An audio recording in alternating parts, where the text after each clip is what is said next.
The social media was abuzz since early morning today as Kathmandu Metropolis Mayor Balin Shah warned through the Twitter and Facebook account, citing that waste would not be collected from the administrative hub Singadarbar. Mayor Shah even added that the leaders needed to be dumped to clean up the country. People were quick to speculate that Mayor Shah's outburst was aimed at the lack of support on behalf of the government in Shah's campaign of removing landless squatters from the Bagmati River bank. Good evening, I'm Abhyuday Shrestha, and these are the headlines of the hour. Kathmandu Mayor Balin Shah warns of halting waste collection from the administrative hub Singadarbar, frustrated at lack of support from the government to remove landless squatters. A number of houses in Lalitpur's Bakundol cave in due to ongoing construction works of Hotel of Summit apartment. Local agitated, security beefed up in the area. China begins military drills around Taiwan after Taiwanese President Tsai Ing-wen calls on U.S. House Speaker Kevin McCarthy earlier this week. Nepal taking on Vietnam in the Paris Olympic qualifiers 2024 in the second leg match at the Dasrat Stadium. A better result anticipated from Nepal after the first leg drubbing. Kathmandu Mayor Balin Shah has announced through his social media account that waste will not be collected from the administrative hub Singadarbar. This comes after the metropolis could not receive support from the Home Ministry to evacuate the landless squatters in the capital.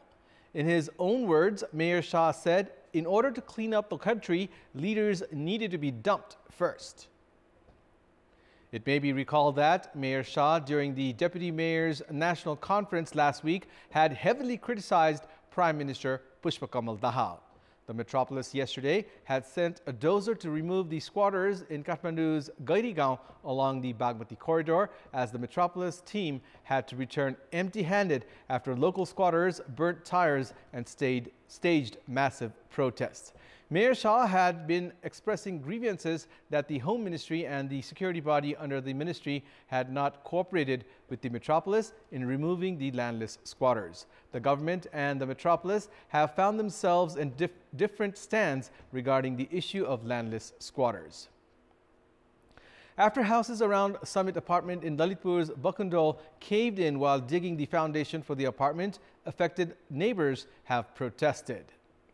The neighbors resorted to protest after their homes started to sink from last night due to the excavation of soil to construct the foundation of the apartment. The houses of Rigdhoz Bishta and Ranjan Shrestha, which are adjacent to the under construction apartment, have been completely damaged. A story of Bishta's 6-story house has subsided, while Shrestha's 2-story house has completely collapsed.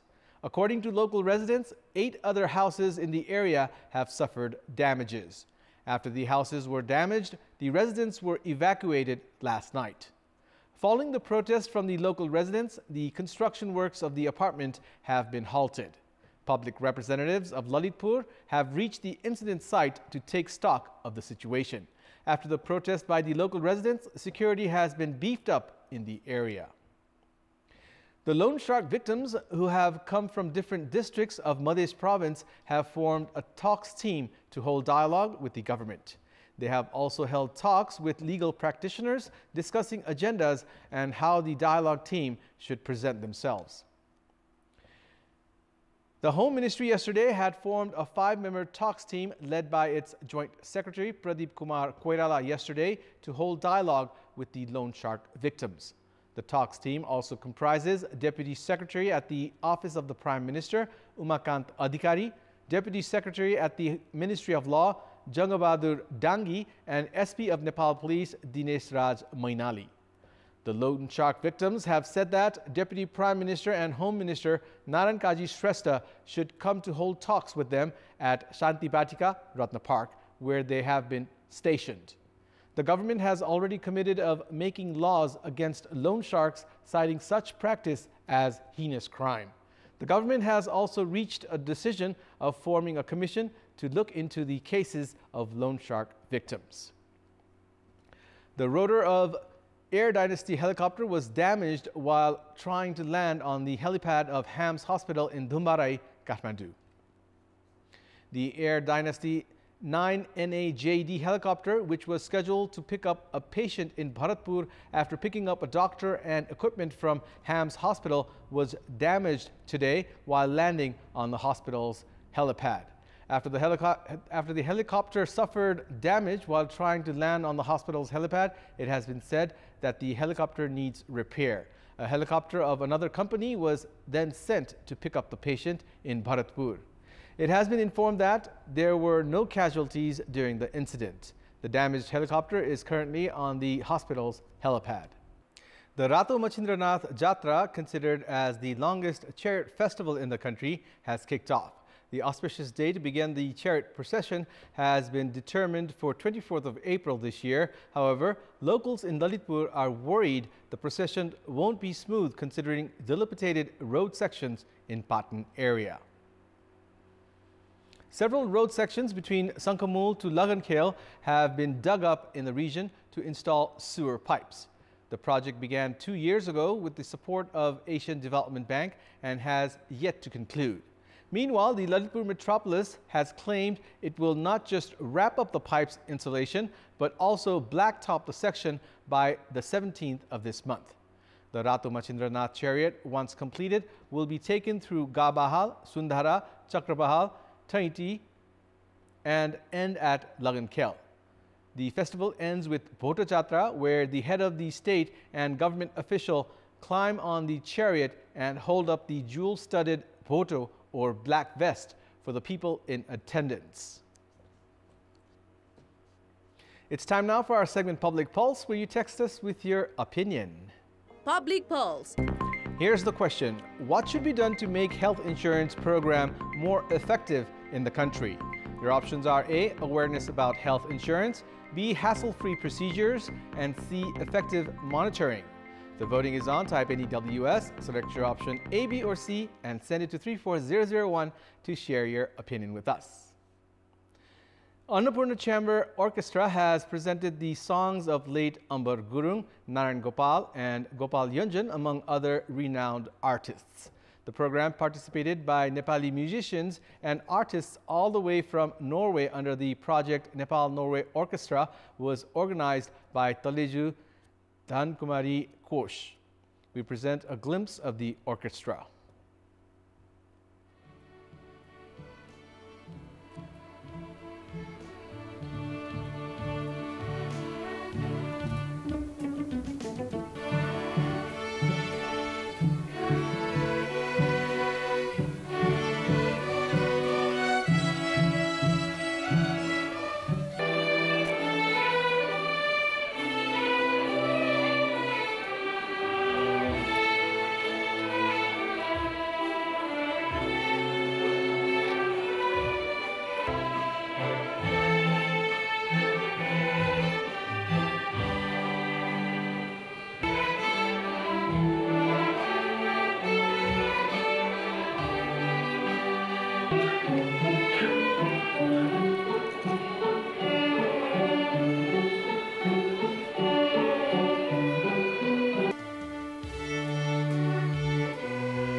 And it's time now for the international updates. The People's Liberation Army announced United Sharp Sword exercises amid Chinese anger over the meeting between Taiwan's president and U.S. House Speaker.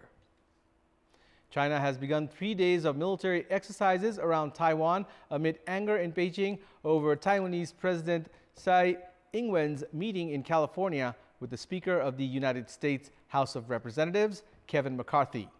China claims Taiwan as its own and has not ruled out the use of force to achieve its aims.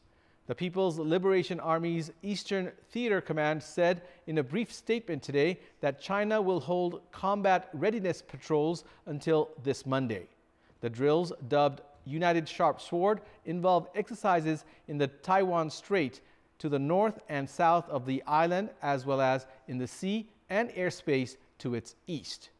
Tsai met McCarthy on the return leg of a tour of the self-ruled island's two remaining formal allies in Central America and arrived home yesterday. Earlier this week, Moscow said it had no choice but to continue its more than year-long offensive in Ukraine, seeing no diplomatic solution. Russian Foreign Minister Sergei Lavrov has said any Ukraine peace talks must focus on creating a new world order and take into account Russian interests and concerns. Russia has long said it was leading a struggle against the United States' dominance over the global stage and argues the Ukraine offensive is part of that fight. Lavrov yesterday said, after meeting his Turkish counterpart Mevlut Cavusoglu in Ankara, that any negotiation needs to be based on taking into account Russian interests and concerns. He said it should be about the principles on which the new world order will be based, adding that Russia rejects a unipolar world order led by one hegemon. Cavusoglu, whose country hosted talks between Russia and Ukraine last year, called for a resumption of dialogue and expressed concerns that the war will escalate in spring.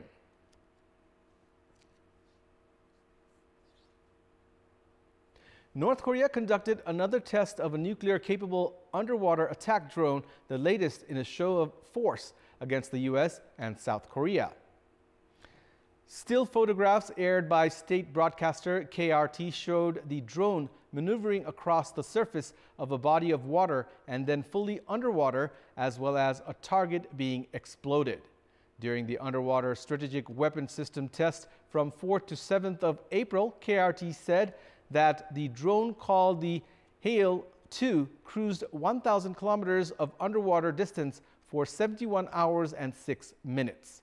North Korea's new test of an underwater attack drone comes over a week after it first disclosed a system dubbed Hail-1, which translates to tsunami in Korean, designed to make sneak attacks in enemy waters. The Israeli military has carried out airstrikes on targets belonging to the Palestinian militant group Hamas in southern Lebanon and the Gaza Strip. The military said the attacks were a response to a barrage of 34 rockets fired from Lebanon into northern Israel on Thursday, which it blamed on Hamas. Militants in Gaza fired dozens more rockets after the strikes began. Tensions are high following 2 nights of Israeli police raids at the Al-Aqsa Mosque in Jerusalem earlier this week. The raids triggered violent confrontations with Palestinians inside the mosque, which is Islam's third holiest site, and caused anger across the region. Hamas did not say that it fired the rockets from Lebanon, which was the biggest such barrage in 17 years. But its leader, Ismail Haniyeh, who was visiting Beirut at the time, said Palestinians would not sit with their arms crossed in the face of Israeli aggression. Hours after the Israeli strikes, 2 Israeli sisters were killed and their mother was seriously injured in a shooting attack near a settlement in the occupied West Bank. The Israel Defense Forces tweeted that its warplanes struck terrorist infrastructures belonging to Hamas in Lebanon. An Italian tourist was killed and 5 other tourists were wounded in a Tel Aviv car ramming attack. An Israeli security source identified the alleged assailant as an Israeli Arab from the town of Kafir Qassam. A police officer who was nearby arrived at the scene to find several people wounded and an overturned car near a popular Tel Aviv promenade. Police said the officer neutralized the driver when he tried to pull a gun. The car had veered off the street near a popular bike and walking path along the beach. Police cordoned off the area that was brimming with emergency responders, evacuated the body of the driver, and turned over the vehicle. Italian Foreign Minister Antonio Tajani confirmed on Twitter that the man killed was Italian. He said the others injured in the cowardly attack may have been from Italy as well.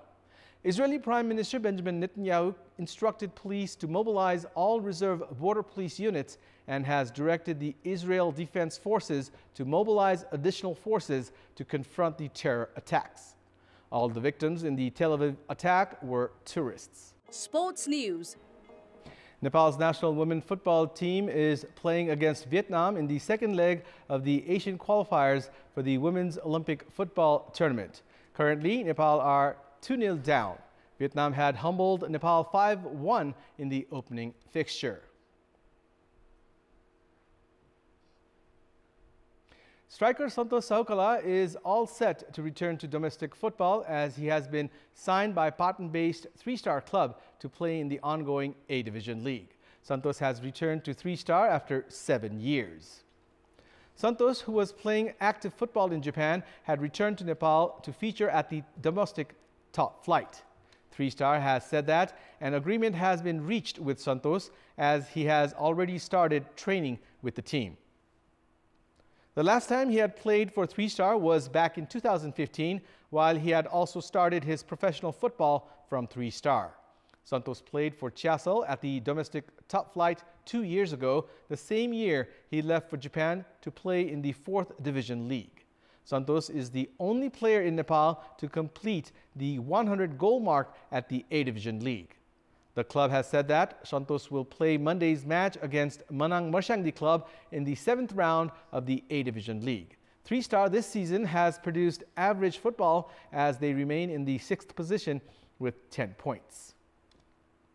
Departmental side, Nepal Police Club is going to recruit foreign players in the ongoing A-Division League. This is the first time the police club will feature players from abroad as the club has started preparations to contract 2 players from Ghana. Nepal Police Club is currently languishing at the bottom of the league. The team has now contracted 24-year-old Joe Aidoni, a midfielder, and 21-year-old Moses, a striker, both the players from Ghana. The 2 Ghana players had represented Machindra at the recently held KP Oli Cup.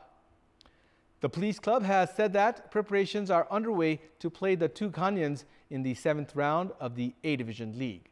The police club has tasted 5 defeats and 1 draw in the 6 matches the club has played this season at the domestic top flight.